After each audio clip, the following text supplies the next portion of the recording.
Morez, je viens d'avoir 83 ans, je suis à l'automne de ma vie et actuellement j'essaye de transmettre ce que la vie m'a enseigné sur le terrain pour arriver à ce que j'appelle actuellement l'agroécologie, c'est-à-dire la gestion permanente de la terre nourricière, dans le respect des écosystèmes et de la nature dont nous faisons partie.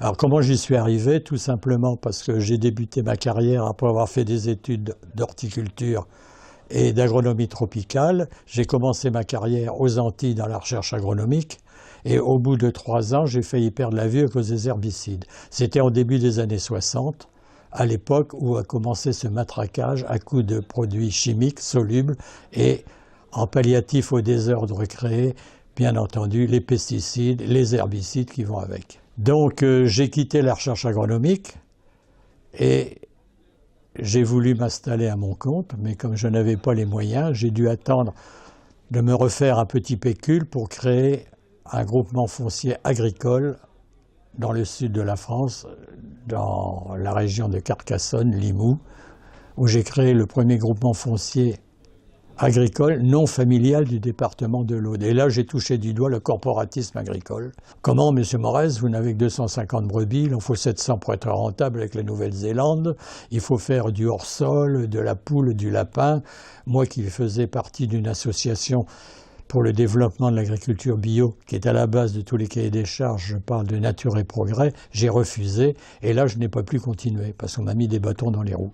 Donc j'ai quitté mon groupement foncier agricole, ma ferme, pour me retrouver à Montpellier où j'ai créé une association sur les énergies renouvelables où, entre autres, j'ai créé les premières serres bioclimatiques avec mes amis du four solaire du Glyphosate et puis on avait 2 hectares de maraîchage en bio et petit à petit j'ai remonté la pente. J'ai rencontré Pierre Rabhi, on est devenus amis, on a travaillé ensemble en Afrique de l'Ouest, etc., etc.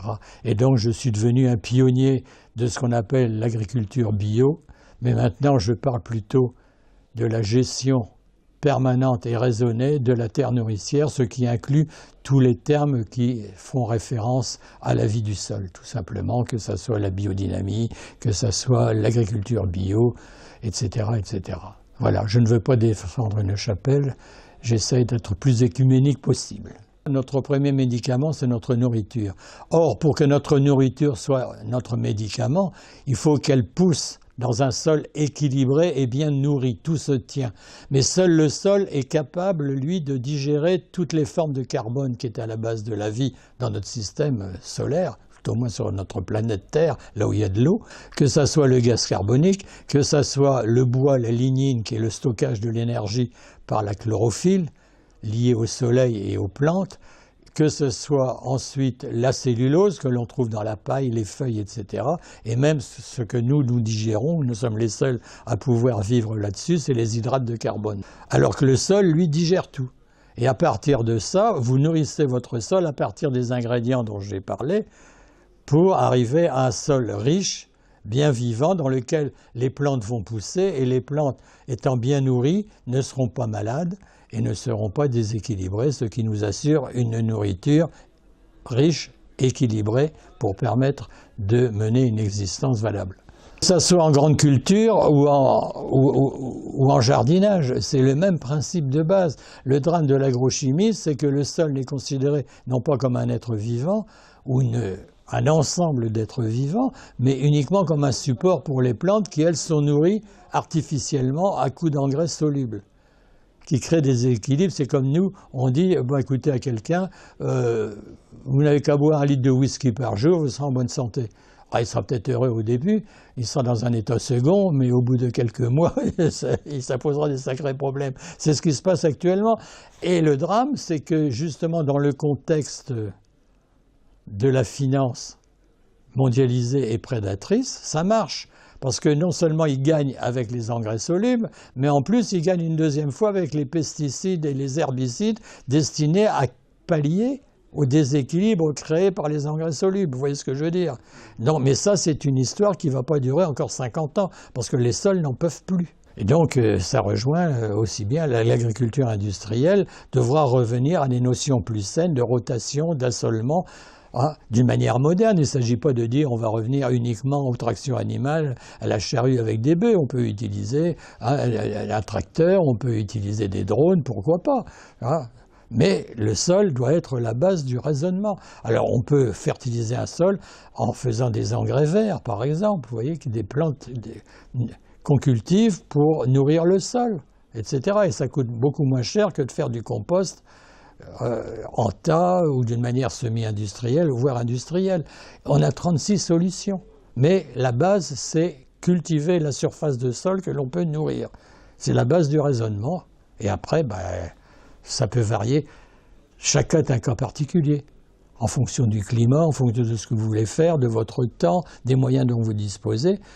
C'est comme nous sommes tous des êtres humains, mais nous sommes tous différents. Chacun est un être à part. Voilà. Une fois qu'on a compris ça, on a compris 90% de l'agroécologie.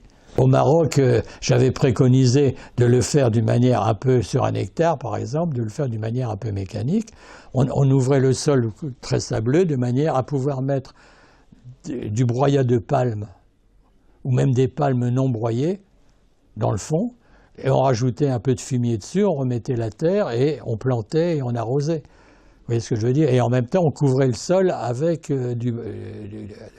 disons un paillis, que ce soit des herbes sèches, des folioles de palmier, etc., etc., pour conserver l'humidité dans le sol.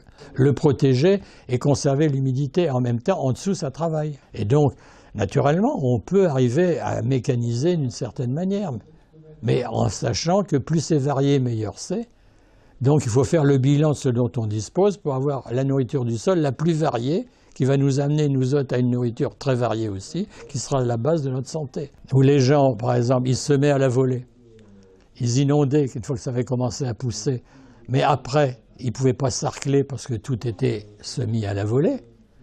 Alors les femmes venaient bien pour retirer des mauvaises herbes, hein, mais sinon, ça se tassait, ça recréait la capillarité, toute l'eau apportée repartait en entraînant le sel du sous-sol et l'eau du sous-sol. Et ils ont stérilisé des milliers d'hectares.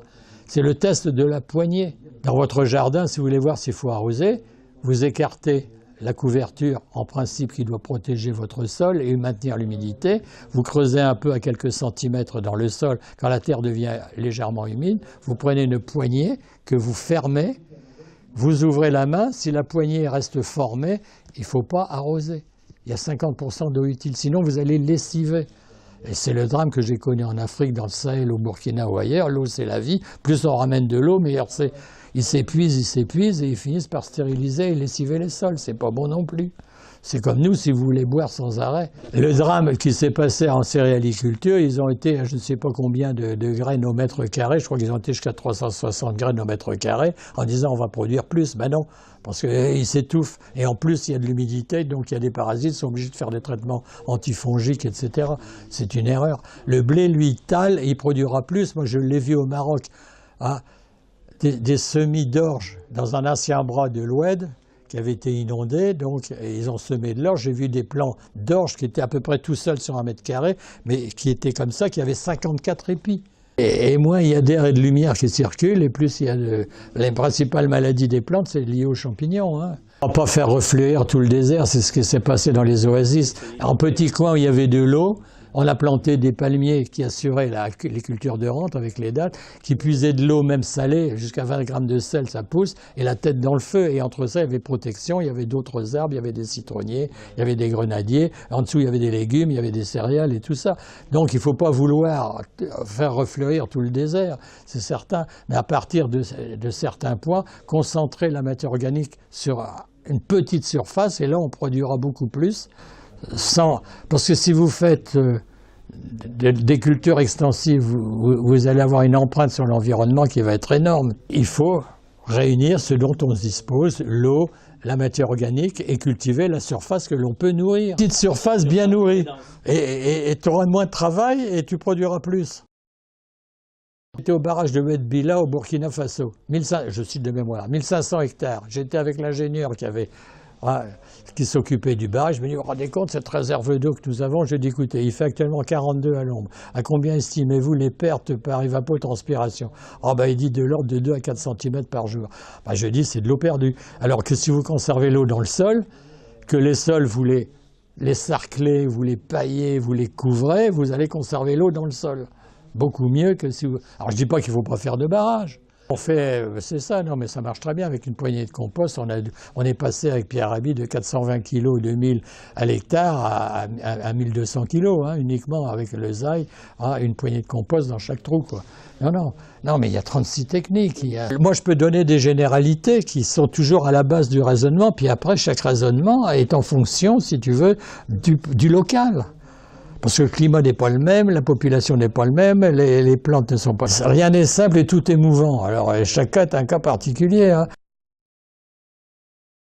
Parce que l'avantage, justement, de cette couverture, pour ne pas dire paillage, parce que la paille, il faut l'acheter, en plus ça s'envole, il faut la recouper. Je vous dis, moi je fais un échange de broyat avec des feuilles sèches. Vous voyez ce que je veux dire? Et actuellement, donc la mairie de Mirval a compris ça aussi. Ils font un stockage de broyat. Et en même temps, je leur ai dit, il faut fabriquer des cages, non pas des cages aux folles, mais des cages aux feuilles. Vous voyez, de manière à ce qu'on puisse se servir, faire un mélange de feuilles et de broyat. Ça ne s'envolera pas avec le vent, parce que le broyat est beaucoup plus lourd, puis on peut rajouter un peu de terre aussi. Sinon, la paille, c'est vrai que...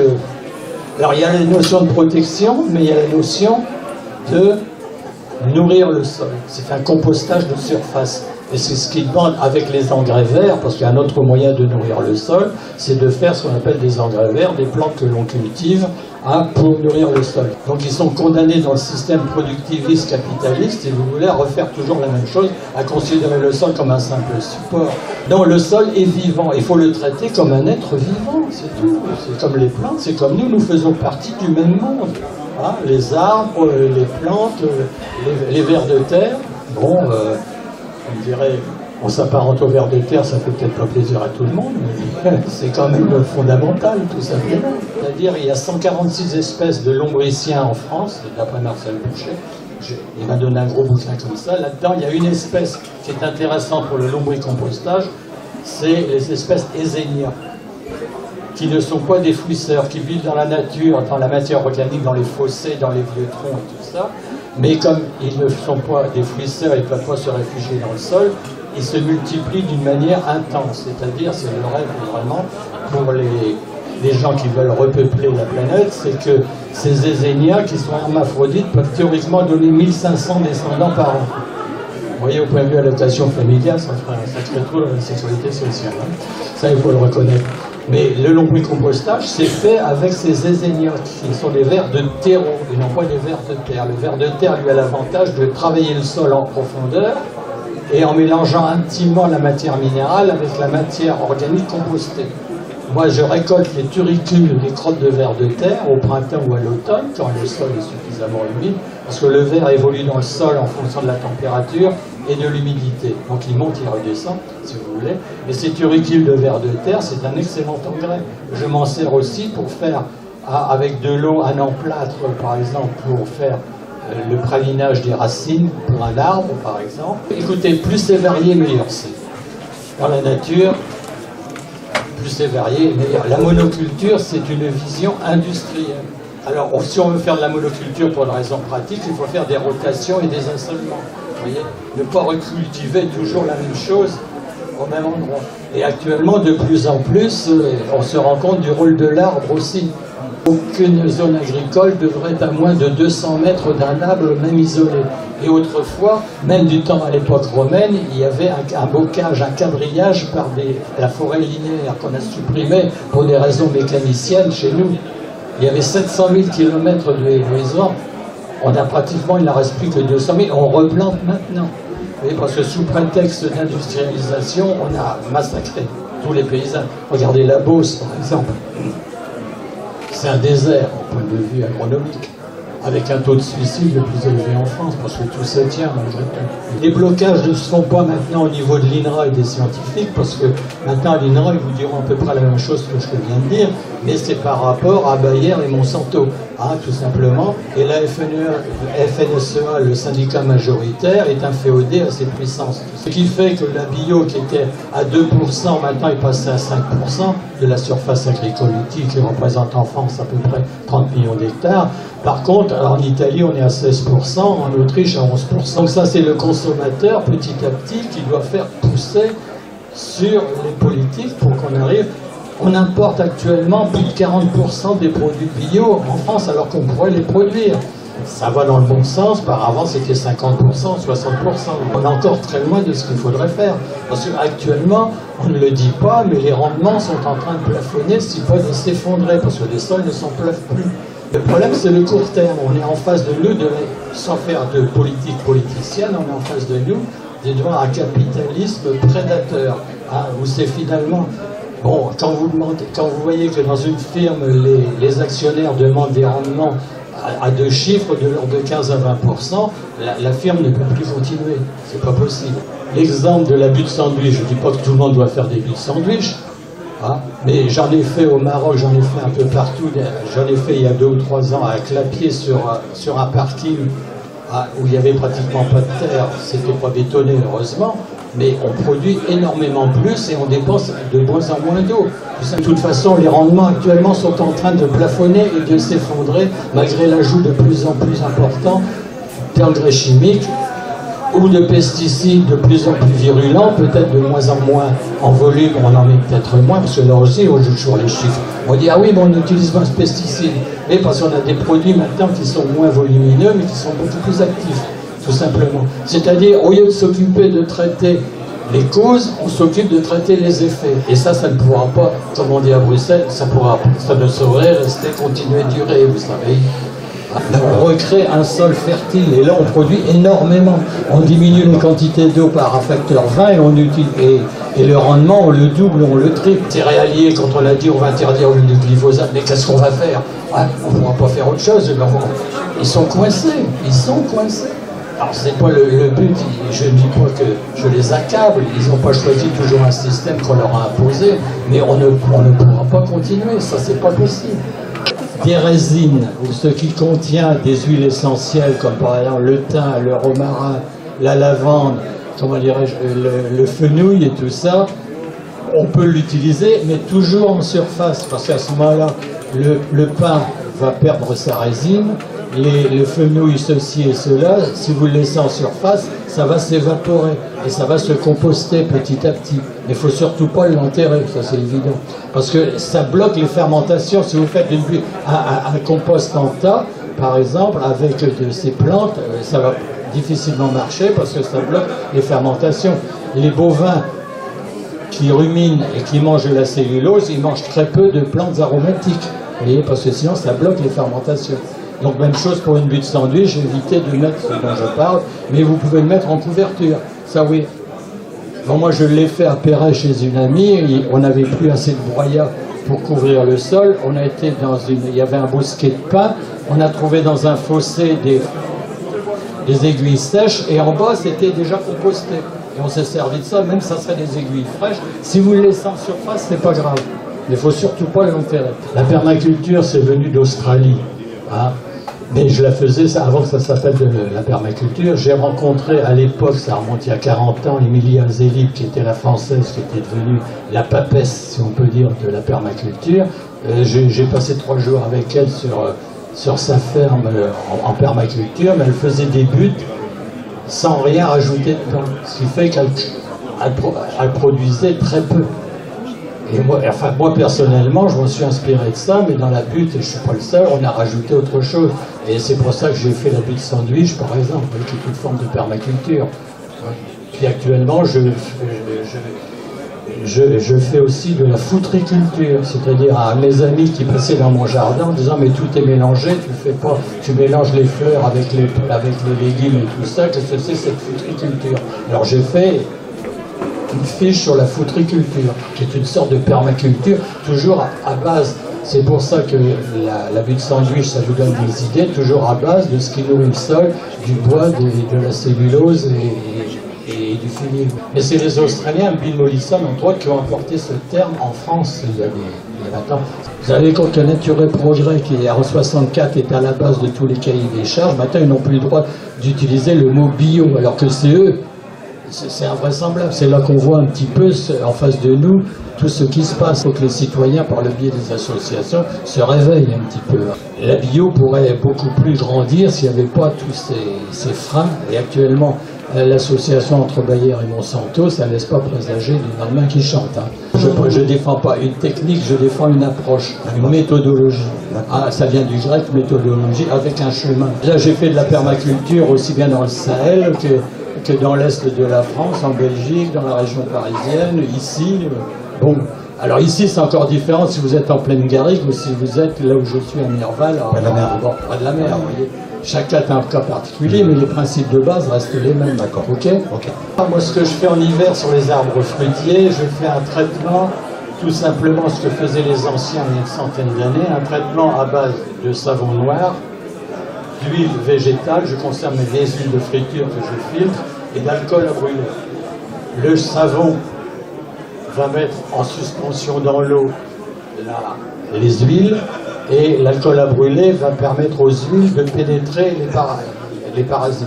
Ce qui fait que ça nettoie aussi bien les œufs, les cochenilles, les mousses et les lichens qui sont sur les arbres. C'est un nettoyage, tout simplement.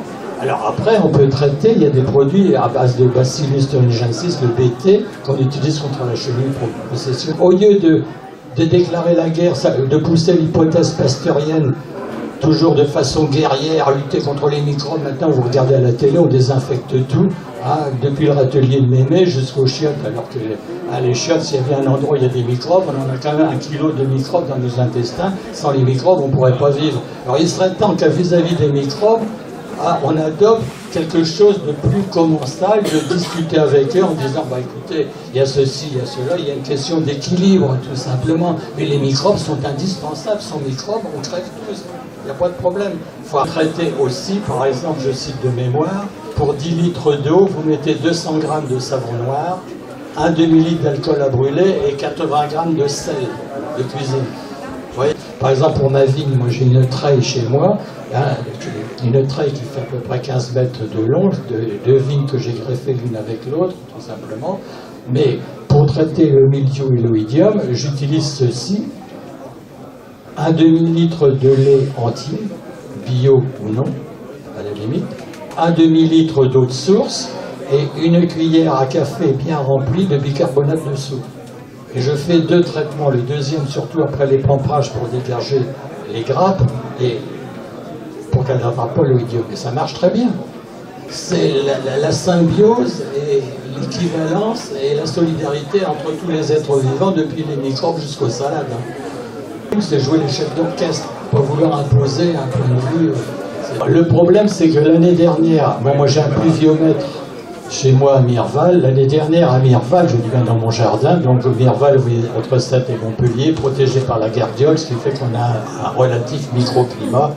Donc c'est peut-être pas partout. Mais l'année dernière, on n'a eu que 275 mm pour toute l'année, ce qui correspond à peu près au Sahel. Vous voyez ce que je veux dire? Et depuis le début de l'année, on a déjà dépassé, on est déjà à 300 mm. Alors moi je crois, parce que j'ai eu le problème avec mon abricotier, c'est que l'année dernière, ils ont eu soif. Et le problème va se poser de plus en plus. C'est pour ça maintenant, quand je plante des arbres, je plante avec un tuyau à 60 cm, un tuyau suffisamment large, pour, après la plantation, on arrose un peu pour compléter le tassement, parce que planter, c'est greffer un être vivant dans un autre milieu vivant, le sol, tout simplement. Mais en plus, l'année suivante, à la fin des pluies au mois de mai, par exemple, début juin, j'arrose dans le tuyau qui descend à 60 cm, 50 cm, je mets 20 ou 30 litres. Vous voyez ce que je veux dire? Et je refais la même chose avant les pluies du mois d'août. Les 2 premières années pour que les racines descendent. Et je plante suffisamment profond et je mets des cailloux dans le fond. Et de plus en plus, avec le changement climatique, c'est vrai qu'on aura besoin des arbres pour protéger les plantes qui sont en dessous, comme on l'a fait dans les Ouest. Enfin, ici, on n'en est pas encore au palier dattier. On y arrivera peut-être dans 50 ans, je ne sais pas, et on aura aussi des dromadaires. Bon, enfin, ça, c'est un autre problème. Mais il est un fait que la question va se poser actuellement, c'est cultiver sous ombrage. Parce que la température idéale pour chaque plante, pour les laitues par exemple, c'est 15 degrés. C'est pour ça qu'à partir du mois de mai, les laitues, elles ont tendance à monter. La tomate, c'est 25 degrés. Mais moi, j'ai eu des feuilles de tomates en fin de cycle qui ont été grillées par le soleil. Parce qu'en plein soleil, il fait facilement sur les feuilles jusqu'à 50 ou 60. Alors, vous voyez le problème qui va se poser. petit à petit. Il faut qu'on y réfléchisse tous. Alors ou bien on fera des ombrages mécaniques avec des canisses, tout ce qu'on veut, ou bien on fera de l'agroforesterie. Moi je me pencherai plutôt vers cette idée-là, mais en sachant qu'il faut l'équilibre entre le maraîchage que l'on va faire et puis les arbres aussi.